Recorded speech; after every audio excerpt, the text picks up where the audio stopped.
all. My name is Samir Mathur, and today we have Mr. Dwivedi presenting his views on securing patient information in hospitals. I'll just take 2 minutes to introduce Mr. Dwivedi. Mr. Dwivedi has about 30 years of experience in the industry. He is currently the CIO of Rajiv Gandhi Cancer Institute and Research Center at Delhi, and he's an MCA from MNIT at Allahabad. And initially, he worked for organizations, public sector organizations in telecom and railways for about 8-9 years. Then he joined Paro System, which was later acquired by HCL. And he was in Paro for about 15 years before he took up this current position at RGCI. And in terms of his qualifications, he has a CISM certification from ISACA and CDPP certification from FDPI. So with that, I will hand it over to Mr. Dwivedi so that he can, and he's also the honorary vice president for the FDPPI Delhi chapter. So with that, I'll hand it over to Mr. Dwivedi to take it forward. Thank you. Thank you, Mr. Mathur, for this generous introduction. Paro Systems was taken over by Dell, not HCL. So it was HCL Paro Systems taken over by Paro Systems, and then taken over by Dell. All right. So anyway, it's a past.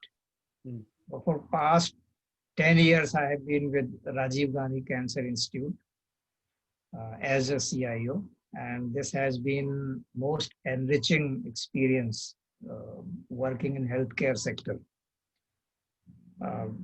Just setting the expectation. So let us be clear, this is not going to be a monologue.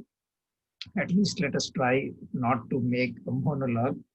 And I'm not considering myself as an expert in security. There are certain pointers that I have put together. We will discuss them, and we will try to enrich this subject with our collective experiences. I know there are lawyers in this forum. There are senior technocrats in this forum. I'm just trying to give you an end user perspective as a hospital CIO, how we see information security from patient's perspective. With this, I'll start. Broadly, these 5 things we will cover. Why healthcare is so special? What are the information jewels that people are after? And who are interested in these information jewels? What are the key vulnerabilities? And how to build and maintain a strong security posture, securing the information. So starting with why healthcare is special. It is much more valuable than health is much more valuable than anything else. We all know it. And it is a very personal subject for each individual. Now from availability point of view, see, instant information availability can save life. We all know that if it is known that person is taking certain anticoagulants, then surgery is dangerous. So some precautions are required. This information is very precious. Then any disjointed or inconsistent health information could be fatal. So it is very important to maintain integrity of health information. It should not happen that in one screen it is showing the patient is allergic to dust, and another screen it is saying allergy is nil. That could be dangerous. Then confidentiality. Health information reaching out to unauthorized hands is dangerous in several ways. We all know it. People asking, I think there was an incident, certain spy was caught and he was trying to find out who is the treating doctor of the Dalai Lama. So we all understand how much confidentiality is important. And then finally, health is also a state subject. So it is not an optional thing to really take care of the information security. breach of health information security may affect the hospital, it may affect the state, it may affect the country as well. So depending upon whose health we are trying to secure and whose health information we are trying to secure. What are the information jewels? I have tried to list some of them. This is not a comprehensive list. These are primarily the objects that people are up to, but there are several more. Patient identity, who you are, who the patient is, and then what is the problem with the patient? What all are patient allergic to? What all prescriptions are being given to the patient? What all surgeries or procedures have taken place on him or her? What is the sexual orientation? Are there any special health conditions? And finally, what is the financial status or payment history, etc.? These all could be misused if these are known to some people who are interested parties. Now, who are these interested parties? These are typically the threats to information security. These parties could be insurance companies. If insurance company knows, this person is prone to this problem, it will affect the premiums. Pharmacies, they will try to push medicines if they know that these people in this particular community are having these problems. Diagnostic facilities, they will try to lure, call them away from the hospital and taking diagnostic facilities at discounted rates, etc. Corporate hospitals, we all know the kind of dogfight that is going on. If person is of some worth, then rival political parties may be interested. So this guy is really a problem, but how long? Rival business houses could be a problem. Then public at large could be interested. They want to know how Amitabh Bachchan is doing or their favorite hero or heroine is doing. International agencies in certain cases. And finally, some curious hackers who are just happy to crack everywhere, finding any hole anywhere and intruding their nose. So key risk factors actually lie in three separate places or streams. Risk could be in faulty processes and procedures. It could be with the employees themselves and poor technology. Now we will try to explore each of these three in a few slides. So let's talk about processes and procedures. You must have seen in the hospital, somewhere name is displayed in the waiting list. Outside OPD, outside lab, outside radiology. This is very clear violation. And people know who this person is. And if this person is worth something, this particular breach has happened. Paper files are lying on the floors. If you walk through medical record department, you might see several paper files, and if somebody is interested, either the paper could be photocopied, could be camera snapped, or could be even taken away. Calling names loudly in the OPD. All of us must have seen, if there is a big queue in the OPD, there will be a calling person from inside the OPD, and he will call loudly, Ram Vilas, Radhe Shyam, and we all know who is now getting inside the OPD. Finally, lack of controls. So files moving in and out of medical record department without proper track record.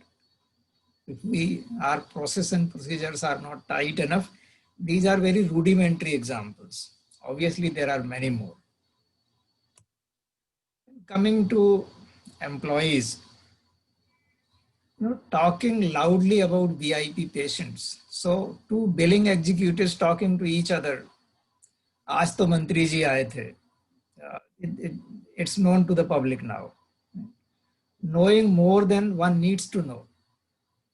Whatever you need to know, if you know more than it, probably it will be misappropriated or misused. Casual conversations with family and friends. So people who cannot discipline their tongue, it is very easy to actually pass through. Potential influence of interested parties.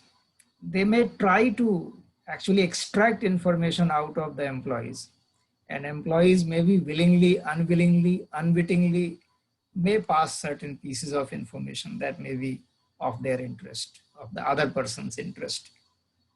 Finally, if employees are not careful, technology can also create a problem. Using emails, clicking on malicious links that can take you to a wrong place, and then finally intruder can enter. Social media is a big problem. So employees using Facebook, using all these social media sites can accidentally pass on the information about the patients. Any questions so far? Okay. Good, sir. Good going on. Okay. Now the third component, key vulnerability around technology. We have poor intrusion detection prevention system, poor design of the application that allows SQL injection or DDoS attacks, poor network security, poor password protection, false sense of security, poor investment on information and cyber security, or even if you have invested a lot, poor implementation. Having a tool that itself does not guarantee you information security. It has to be configured properly and monitored constantly. Finally, people think that they have gone to cloud. Now, information is safe as bank locker. Well, even with the bank locker, the moment you try to take your jewelry out of bank, there are people lurking or waiting outside, and there could be a harm.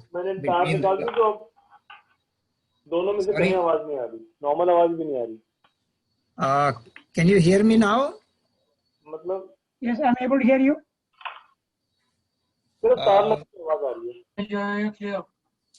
You are clear.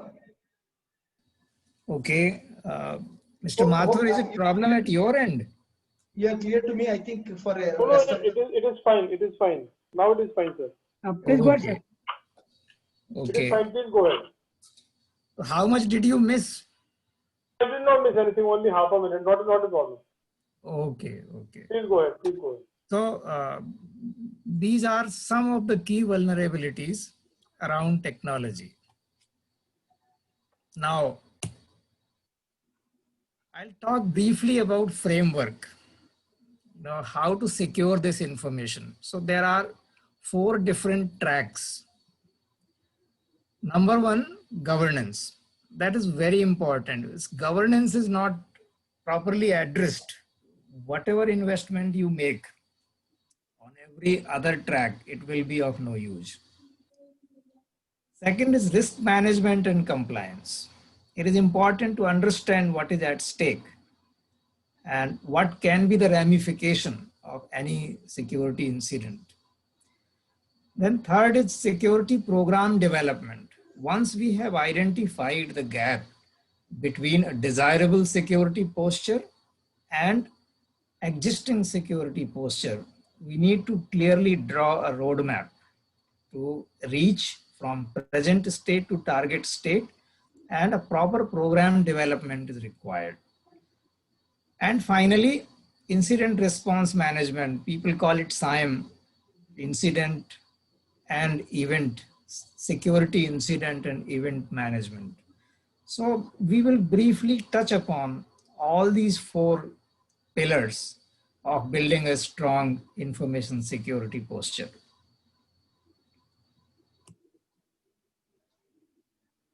Now, talking about governance, what is the governance aspect here? See, number one is aligning security strategy with business strategy. It is security strategy cannot run in isolation. Empowering security as a function. So CISO actually should sit in the board, or at least should report to the board directly. Operations and security are two functions that have conflict of interest. I'm actually putting up a very strong word, but security creates inconvenience and we need to bear with it. So it is important to empower security as a function. Certain important policy documents are required, and these are not just required to be created for the sake of creation. These documents must be reviewed at defined periodicity, and key documents include information security policy, data classification policy, classifying the data as the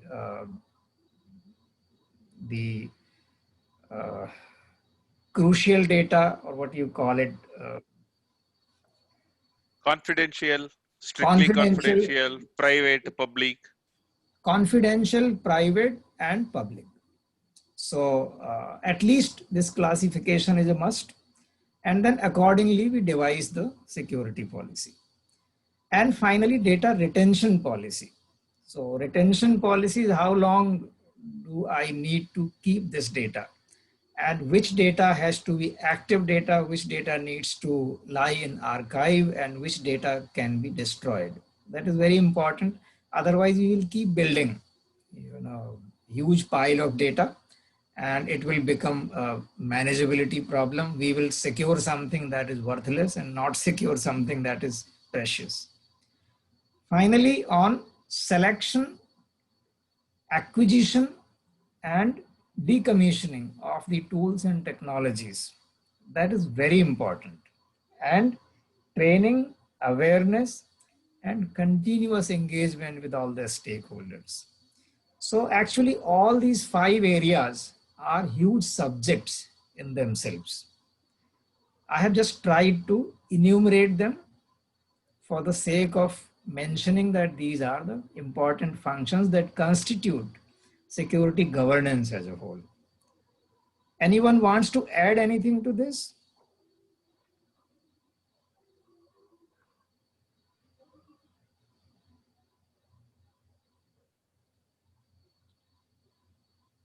Okay. Shall I move forward? Please, sir, please.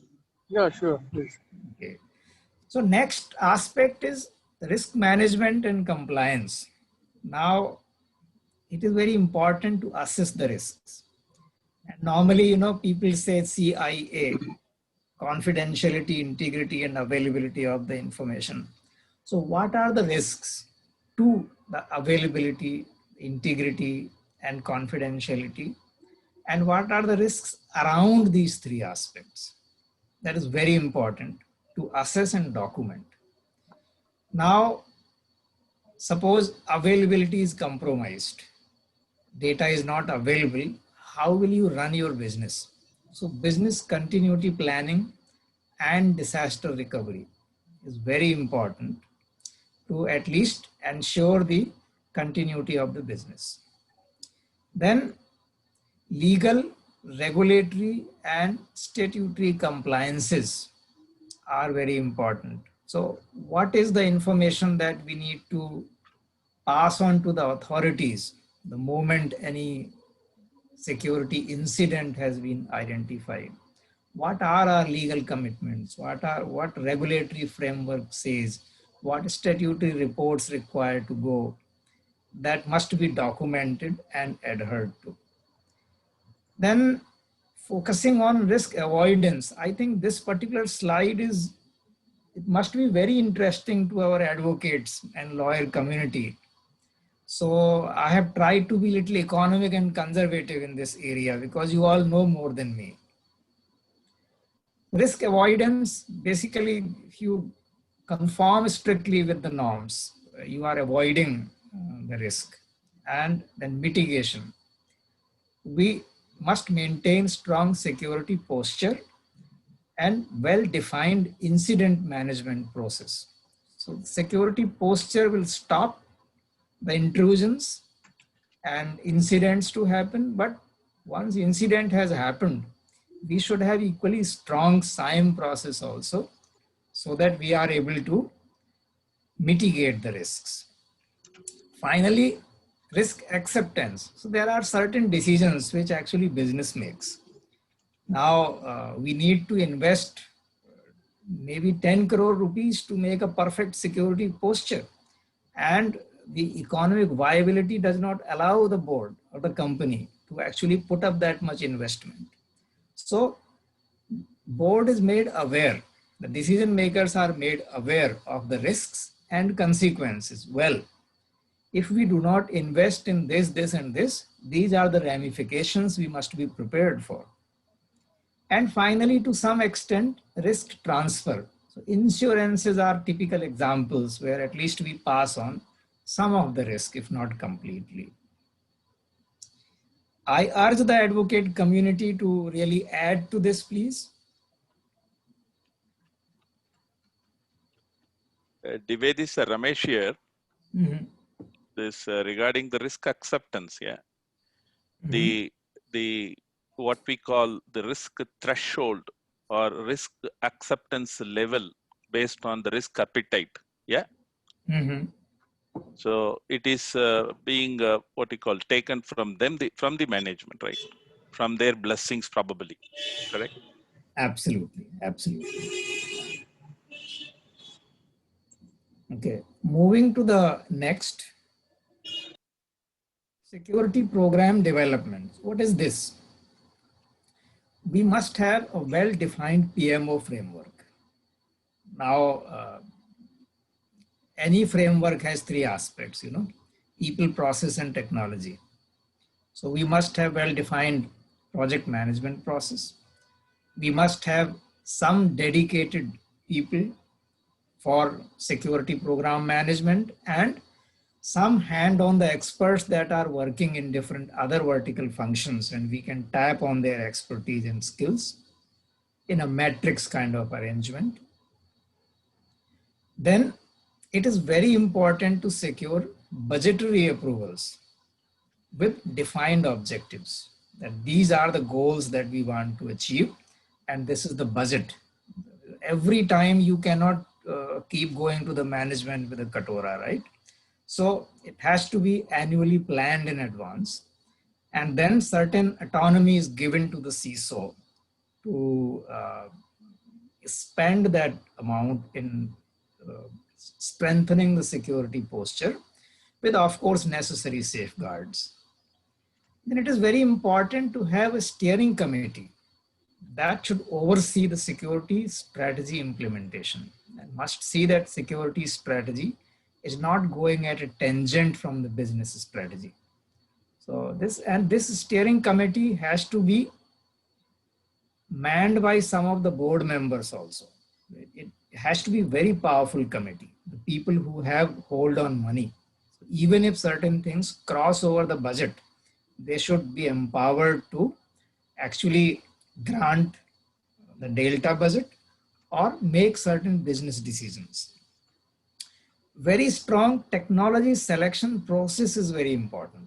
So here also we can tap into the expertise of the other functional teams who are architects and full-time working on something else. But we must have selection process. We must have necessary skills to actually choose. And if nobody has the skills, we probably hire professional agencies, look into the sources that are available in the market. But this is very important that we choose right technology. It is very easy to overspend and underspend and deviate from our strategy. Then just repetition, PMO should be consisting of dedicated and leveraged resources. We must have long-term view. mean, we cannot set up a PMO for one project. So it has to be a pipeline of projects, one after other, with defined quality gates. So once we complete this, we will go to project number 2, then we will go to project number 3. These are the objectives. And with this, a very quantifiable, measurable objective assessment of our security posture. So let us say at the maturity stage of 6, with this particular project, I will move from 2 to 2.5, from 2.5 to 3, 3 to 4, 4 to 4.3, something like that. And it is important to have a periodic review, because we may be having a static organization. Actually, that is also not true. Organizations themselves are very dynamic, but environment is much more dynamic than the organizations. And environmental changes continue taking place. So we must keep periodic reviews to actually assess our security, information security strategy in line with the environment. And this environment includes government also, business, corporate environment also, international environment also. So many factors are there that we need to actually keep in mind. Anyone wants to add anything to this? Mr. Dwivedi, my suggestion is that you finish your presentation. Then towards the last 15-20 minutes, whatever time is left, we will have a question and answer session. Okay, I thought we are trying to make this as a dialogue, so that is why I was trying to then we believe that the speakers, kind of momentum gets diverted from here and there. So I'm sure a lot of people have a lot of questions. Right, But, sure. Yeah. Please go ahead. Okay. Then next is security incident response management. We must have a monitoring process to study patterns of information flow. It is very important. So security now is moving into an arena of surveillance. It is not enough to have chowkidars sitting in place. We need to have intelligence that is actually sensing what is going on. Process of early detection of security incidents. So before this incident has actually blown out of proportion, simmering time arrest is important. Now incident has occurred. So there should be a proper situation management process with command center. We call it SITMAN process. We must have containment guidelines. So well-defined guidelines, processes to contain the impact and ramifications of any incident. Process of notification to all the stakeholders. And notifying is not enough that this particular breach has occurred. We need to give them regular updates also. This is what is happening right now. This is the expected time of resolution of the problem. We call it ETA or ETD. And business continuity with at least limited service resumption. So breakdown has happened. At least in healthcare, we cannot stop the world. Patient has to be treated. So we need to find ways to actually keep the life going. And finally, full service resumption after addressing the ramifications of the incident.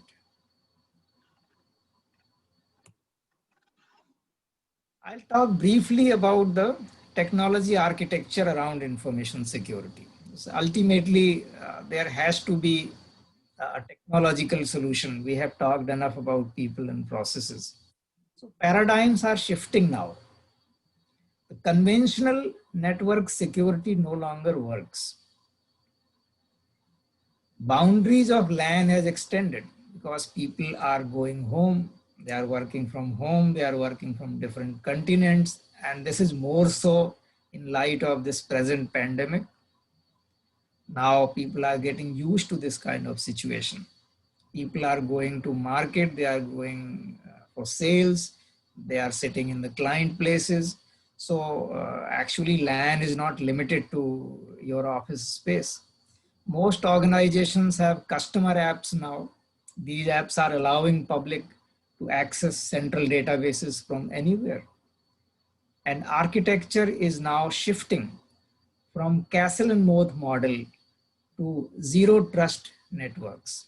So this is a technical term. Zero trust network means there is no trust between point A and point B. It is not like your firewall has been created and that will take care, and inside the firewall you are all free flowing. That doesn't work. So with this, I'll take to the historical progression, how this information security in terms of technologies has progressed. So we all know about the antivirus, firewall, and intrusion detection, intrusion prevention system. These have become kind of legacy. So every computer, every endpoint is loaded with antivirus, and the network periphery, the outer boundary of the local area network is covered by the firewall. So can anybody tell me this word firewall has very much resemblance with something very mythological? You mean Lakshman Rekha? Yes. So it is Lakshman Rekha. It is a wall of fire. If anybody tries to intrude, this will stop the intrusion.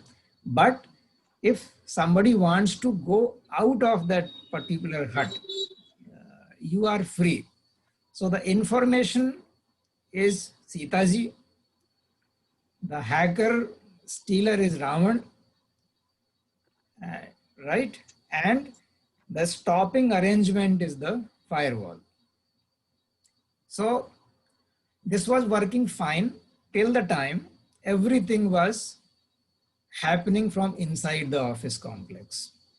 Your periphery is covered, your individual machines are covered, you are all set. But now people started going home. Now they are working in a laptop and they will connect from home. So what we need to do is, now we need to have a concept of virtual private network. This particular machine is made part of a LAN, RLAN only, through a very dedicated tunnel with certain security procedures built in. Now, next step, virtual LAN and demilitarized zone. So will anybody tell about this demilitarized zone and virtual LAN? What is this?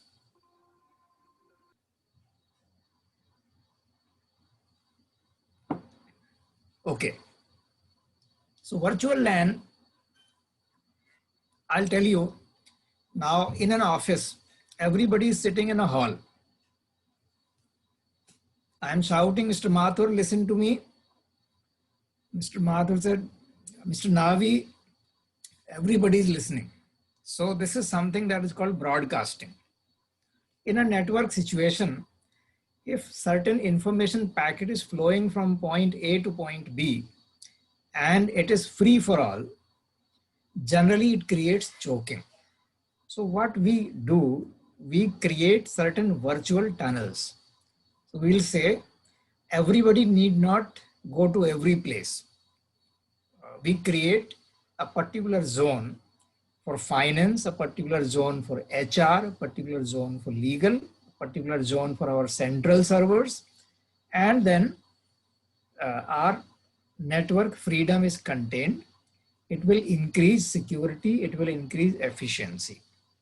But this is just, and it is also easy to maintain and manage, because if there is a breakdown in certain area, only that particular subnet will be affected.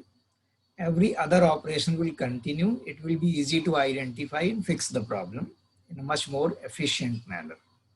So this is about VLAN. About demilitarized zone. Demilitarized zone is like a no man's land. So let us say between India and Pakistan, there will be a place where nobody will be allowed, and it is of nobody and of everybody. So generally, demilitarized zone contains of two different types of firewalls. So there is a central, let us say, core LAN, and then there is a internal firewall, and there is demilitarized zone, and then there is external firewall. So if we are allowing people to use apps, we are allowing people to use web server, use email server, because those will be used. The external people will be sending us messages, they will be accessing our applications through web. So we create this demilitarized zone where we allow external signals, external packets, network traveled pieces of information coming from outside, passing through a firewall and going to the demilitarized zone where these servers are placed, particularly web servers, email servers, etc. And from there, if they need to really go to our core servers, they will be subjected to a much more tighter control and stricter protocols. That is the internal firewall. So that is how the VLAN and DMZ concept came. Next is web access firewall. So now there are certain smart hackers who can bypass this also. So the next level of the security is required. Now these web access firewall is actually securing us at the application level. So some of you who know the OSI framework of networks, they will be able to appreciate that this particular security layer is going beyond the network layer. Then load balancer. Load balancer will find out that certain choking is happening. So basically, it is effectively controlling the DDoS attacks. It will stop the impact of DDoS attack there itself. And then the third thing is access policy manager. So it will strictly define who all needs to really get into this particular piece of information, and only that user is allowed. So this prevents from the unauthorized access and damage to the data and application. The next level is data loss prevention, DLP. DLP is a much stricter regime. Here it will, if somebody is trying to actually load a file into an email, data leak prevention will catch the hand and it will say, no, you cannot send an email with any attachment of a significant data without due authorization, and those authorizations will be duly defined. But this DLP is actually a big pain during implementation because it will stop a lot of the genuine traffic also, and it is not easy to actually implement DLP, besides this being expensive. Finally, we are moving into the network behavior analytics using advanced technologies like artificial intelligence, machine learning, etc. And we have a security monitoring center that is actually constantly performing the task of network surveillance, knowing that certain outlying procedures, outlying patterns are being detected, which should not have happened. So there must be something wrong in this particular packet flow, catching it there and then analyzing. It may be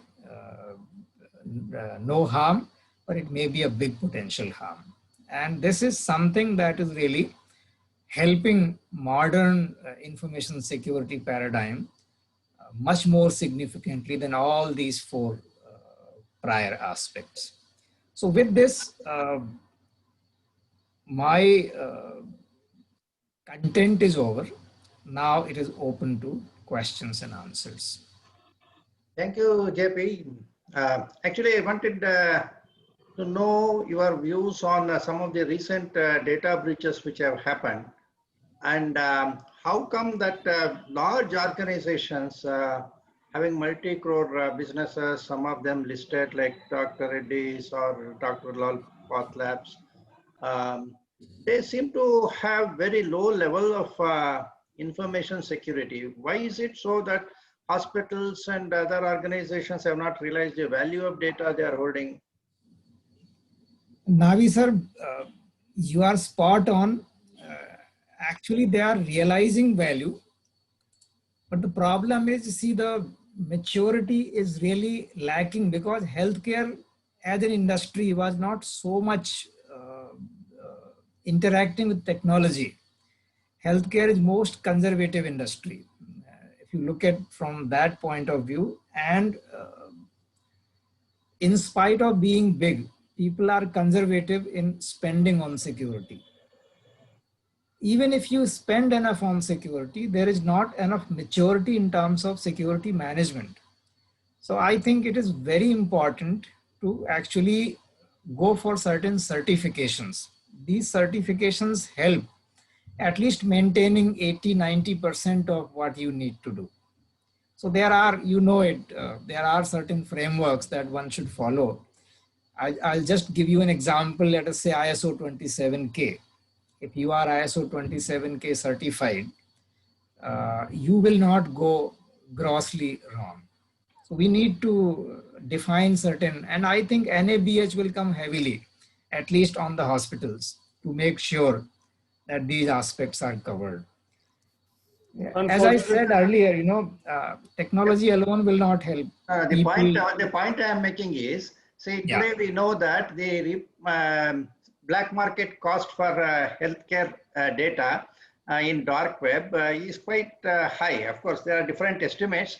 One of the recent estimates I saw was at least it is $250 per data set kind of a thing, going up higher, which means that if we are talking of 1 million data sets, it's a huge value.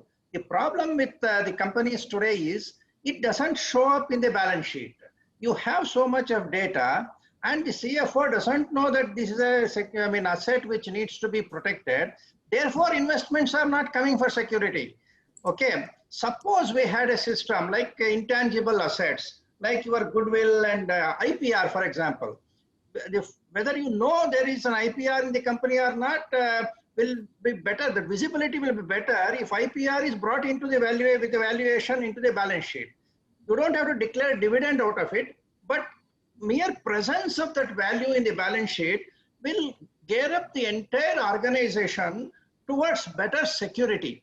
Okay, so I feel that we need to move to a system where we bring this data value into the balance sheet, not necessarily as a free reserve or something like that, but at least like in contingent liabilities in terms of finance, we create what is called a contra entry. It appears both in the debit side and credit side, but nobody will be able to miss that this organization has got so many crores worth of data. Of course, there may be differences in the valuation and other things, but the moment it is there, you can get the investment from the CFO on security. Otherwise, for a very small proposal, CFO wants to know what is the return on investment. Okay, so that is one of the things which strikes very much in the recent data breaches. I have been trying to suggest some way of bringing the value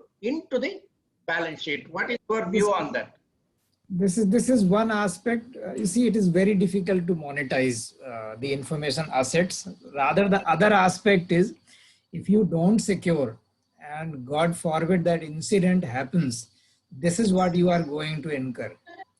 That is much more easy to actually sell and explain. Yes. So better incur 1% of that or 2% of that and make your life easy for future. No, even if you want to go for insurance, will not the insurance company ask what is the value of the assets you want to insure? No. Insurance, yeah. So what they do, I have spoken to a few insurance agencies. Actually, they put a cap. So they will say 5 crores, 10 crores, 100 crores, how much you want to insure. So that value they will put, but they also don't know what is the value of your data. They are basically covering kind of the ramification that incident will happen, will So put I on think you. the rationality would come once the PDPB becomes an act. When they look at the penalty provisions, that this is how big the bite is going to be, I think they'll start looking backwards to how we need Uh, to secure our systems. I think not only the penalty from state side, but people can sue you. So Correct. that is Absolutely. actually in addition to that. True. JP sir, you mentioned NABH. Yeah. I wanted to discuss with you that as far as I know, NABH does not have any IT security mandate under its umbrella as of now. And that we, I told you also, we have had this discussion before also, that they do not consider IT security as being a paramount checkpoint or checklist to be confirmed. And this is true. I mean, Navi sir mentioned about Dr. Lal Path. So we have been working with them as a customer, and I can assure you, in spite of all the so-called certifications, I mean, they are a listed company, they are answerable to SEBI and all, but data security was, I mean, we know all about this incident. Nobody discusses it in the open forum. We have discussed it internally, and yes, they were actually storing it on Excel and it was freely available. So I am saying that certification and NABH is one side of the story. I mean, we know hospitals which are NABH certified hospitals, and data is still maintained the way you were mentioning, that it's all the invoices and the patient data is lying there and then and there only. So there are two parts to this. One is actual certification, secondly implementation, which is where you mentioned the people factor.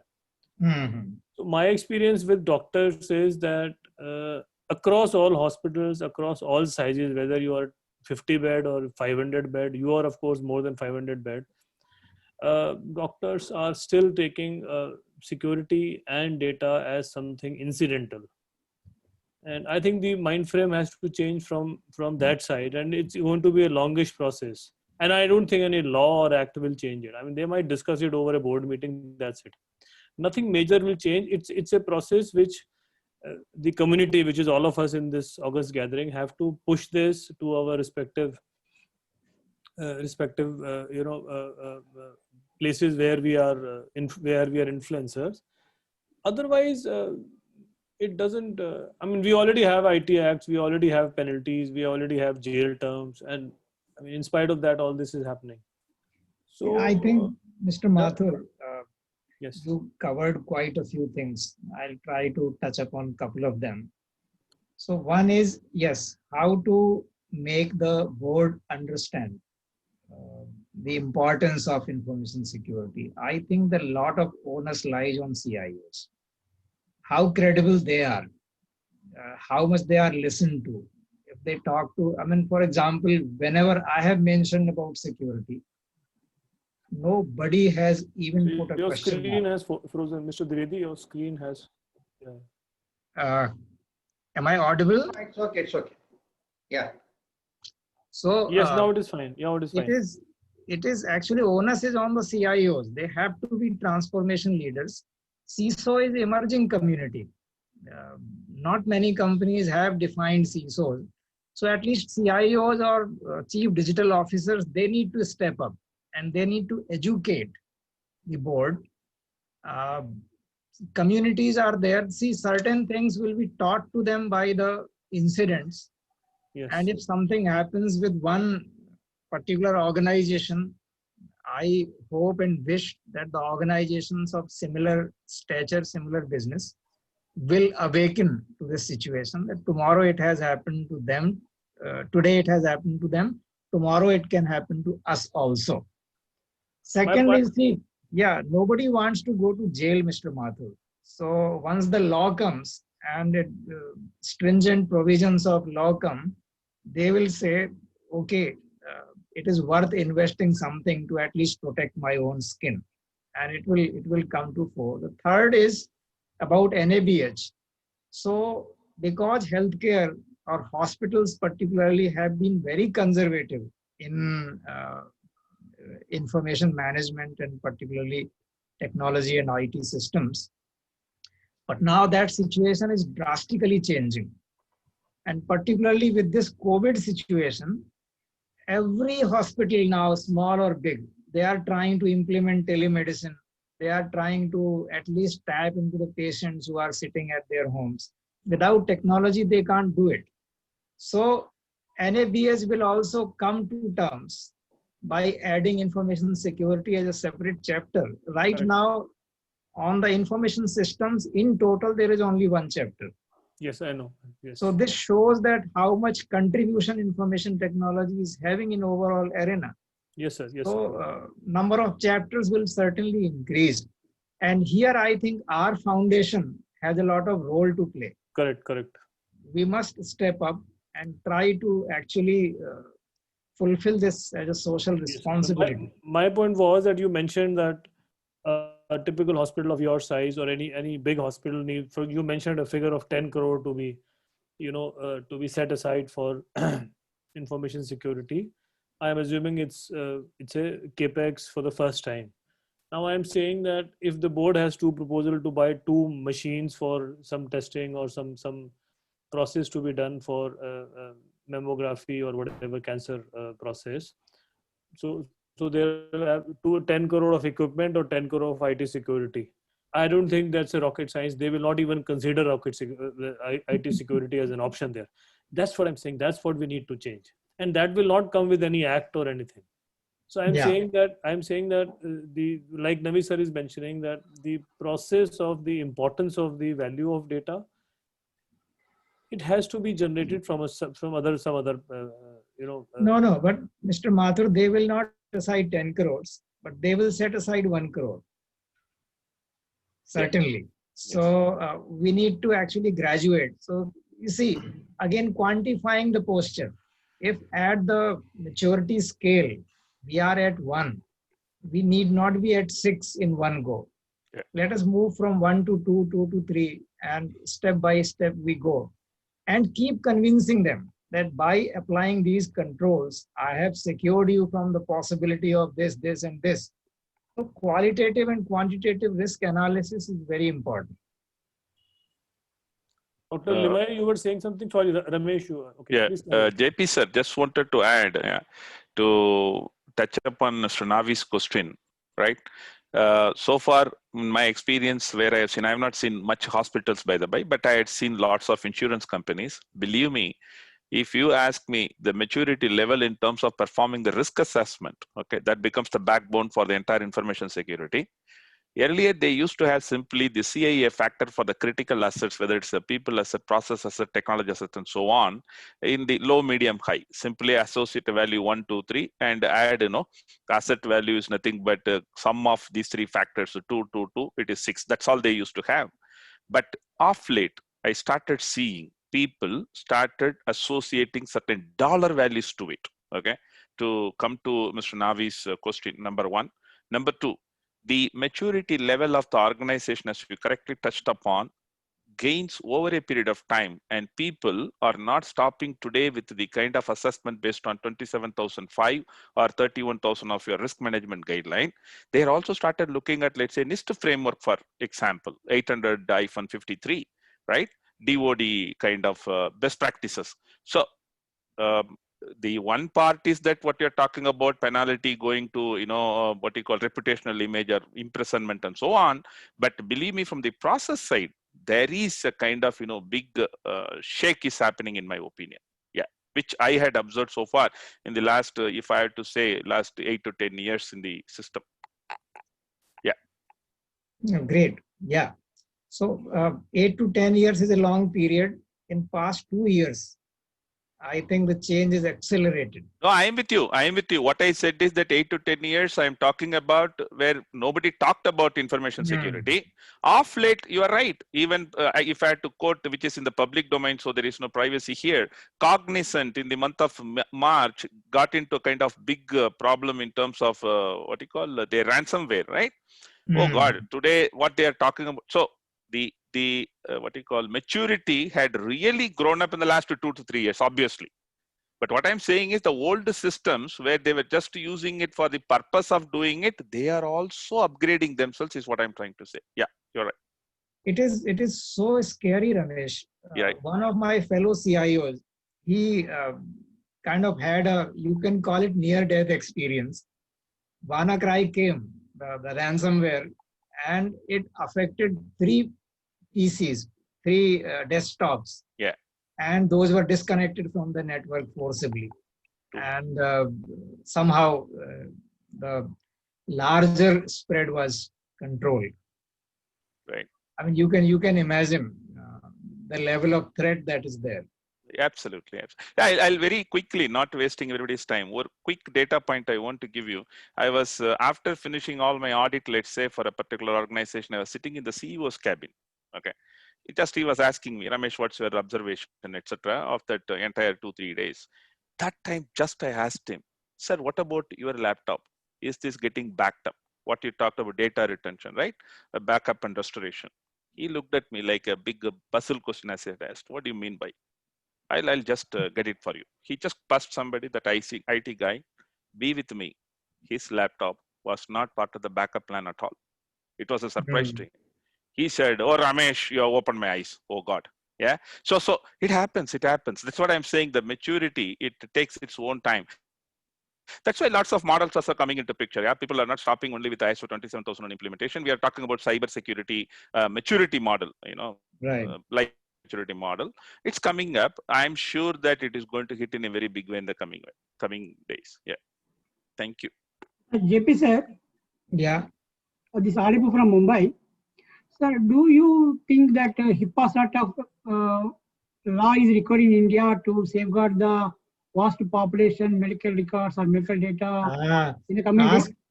Ask Navi sir. Because, sir, we are asking you because you are in the field. Yeah. So we are talking of this data privacy. This particular forum belongs to data privacy. Yeah. And yes, so we are coming up. India is coming up with the Personal Data Protection Bill and Personal Data Protection Act. So Navi sir will tell you when we are coming. No, sir, that I'm not a part of this. Actually, JP, this government of India, at least in the government hospital sector, said that EHR guidelines need to be implemented. Those EHR guidelines were good enough. It is almost equivalent to HIPAA. But I think it was only a mandate to the government hospitals. But even in the government hospitals, I am not fully aware whether it has been really implemented. What is your take on that? No. Nothing has happened. So, nothing has happened. Navi, this is Murugan this side. Yeah. I'd like to add some more points here. See, I have been IT director for iSoft Healthcare company, where they developed the only ERP package that is available in the world is called Lorenzo, starting from patient registration up to the postmortem. Its application name is called Lorenzo. It's available only for UK general practitioners, not commercially sold and everything. I was heading that IT department. See, the healthcare industry has a unique problem. If you take India, who pays for the medical things? 80% of them is paid by the individuals. Whereas if you take US, 80% of them is paid by the insurance company. If you go to Europe, 80% of them is paid by the government actually.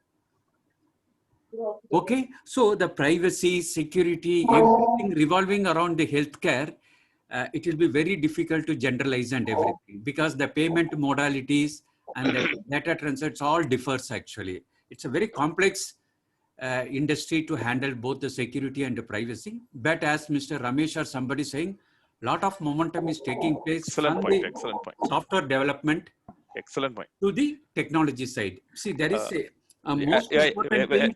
I'm really thrilled, sir, what you raised it. Beautiful. Actually, see, and another important thing, we should understand the difference between information security is different from information system security, different from IT security. Most of the companies and organizations, they confuse themselves actually.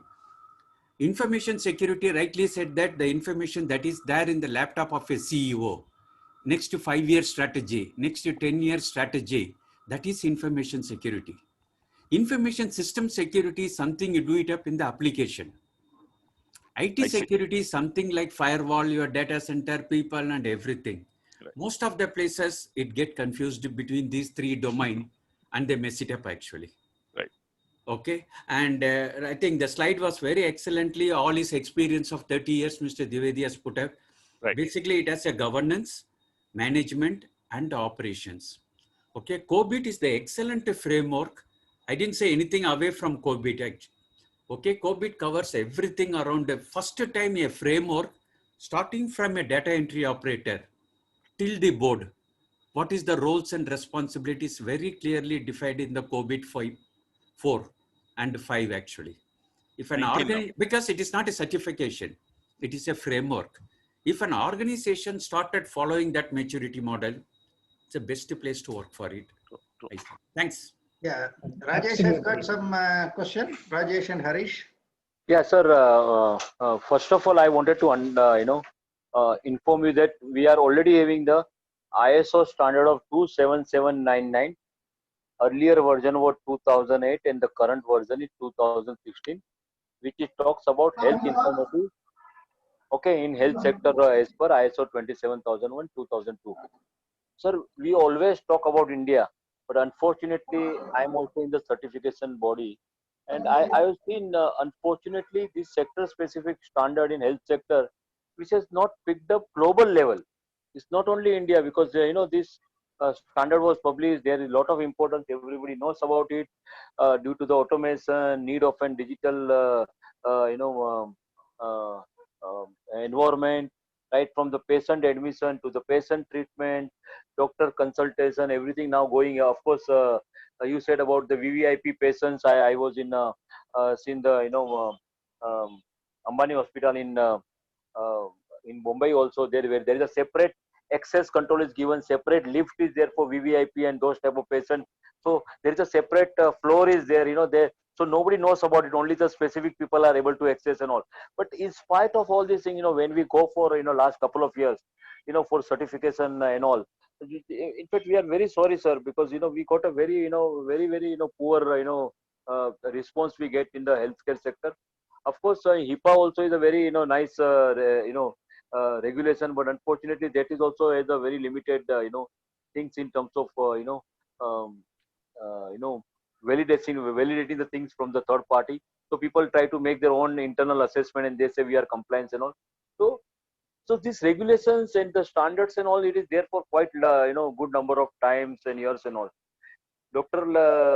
This pathology lab incidents are coming now, but even though in last year also there were cases, and we all can go to Google and we can find a number of challenges what we are facing in the health sector. But sir, I'm trying to say who all will able to do, because we have a DISA regulation, still it is not come up. So, we always feel like security and all. Why we always consider about confidentiality of information? What is the availability of information? Many times, I'm sure you must have seen one of the incident that 2 months before in one of the European country, due to the cyber attack, the person could not able to admit in the COVID patient and he died on the road. And I think everybody was aware about it. There were a lot of noises happen in the market and all. So I'm telling you, where we all knows about it. It's not only the security of information, even the availability of information, integrity of information, all this digital equipment which are there in the hospital, how they are able to do the maintenance, how they are able to perform as per their schedules, all this so this all how this will be getting taken over, because we all are from the business community and we wanted to have a good infrastructure availability and all the stuff. But then somewhere somebody has to look at it, like how Navi sir has made the FDDI Federation private privacy we wanted to do in the awareness in the entire for next couple of years. So like this, somebody has to take initiative and make the global India level awareness program of patient data, importance of those data. Otherwise we all learn for 1 hour webinar, 2 hours webinar, and then we go to our work from next day morning and we just so just this is very important point you touched upon, particularly the biomedical equipments. These are big security hazard from the information security point of view, because they are designed to work for the functions that they are designed for, but not necessarily tested against the information security aspects. I wanted to add one point here, Navisa. You mentioned about PDPA and I mentioned about clashes there before we started. We have all heard about the PM's National Digital Health Mission. I mentioned to you that the tender has come out, and you will be surprised to know data privacy is out of some 350 pages. Data privacy is mentioned in 1.5 page, and the reference is not to any upcoming act or anything like that. The reference is to some PMJY, which is the new form of the old existing IT Act, saying that the privacy has to follow the PMJY norms. So my point was that what I mentioned before we started this webinar, that some people have a feeling that the authorities are trying to kind of go around the circle and get some things cleared before the act comes into play. This is, of course, like I said, personal feedback from people. Yes. Okay. I think. Do you have time to take Harish's question? Yeah, sure. We can take. Harish. Yeah. Thank you, JP. You have explained vulnerabilities in the hospital industry very well. And in spite of this, my experience, the hospitals and the healthcare industry, they are not serious about data security. Now, coming to the Dr. Lal PathLabs incident, how this has affected and how much damage they have incurred, and what are the things, lessons learned. Could you share your experience, because you are from the healthcare industry? Yeah. So, number one, the outcome ramifications of these incidents do not become public. So generally these are kept under the wraps. So it is difficult to really decipher the lessons learned, if at all any. All that we can do is, if we really have to survive in the healthcare industry, I can tell you very, very rapidly we need to come to terms with information security challenges. Otherwise, survival will become difficult. So it is not an option now, because we have to go for technology. We have to be integrated, interconnected, connect with network, allow people to come into our data center. So I think, Harish, this particular attitude will change, if has already not been changing. What I see that any hospital that is of progressive thinking actually willing to more than invest in security, and this will become as a profession. Probably, see, every hospital will not be able to put all the security apparatus and technology in a dedicated manner. Probably security as a service will emerge, and professionals will come to the landscape and they will manage the security, just like insurance. So this is my view, and this is how I can see things. Navi sir, you want to add anything to it? Thank you. Yeah. So, sir, I think no more questions in the chat, as well as no hands are raised. I think we are good. Can we hand over to Ramesh sir for vote of thanks? Yeah, please. Yeah, Ramesh, over to you. Yeah, great. Thanks, Anand. First of all, Mr. JP, on behalf of FDPPI, Program Management Committee, and senior management and all the members on behalf, it's my pleasure to really give the vote of thanks on this occasion, and a great job done.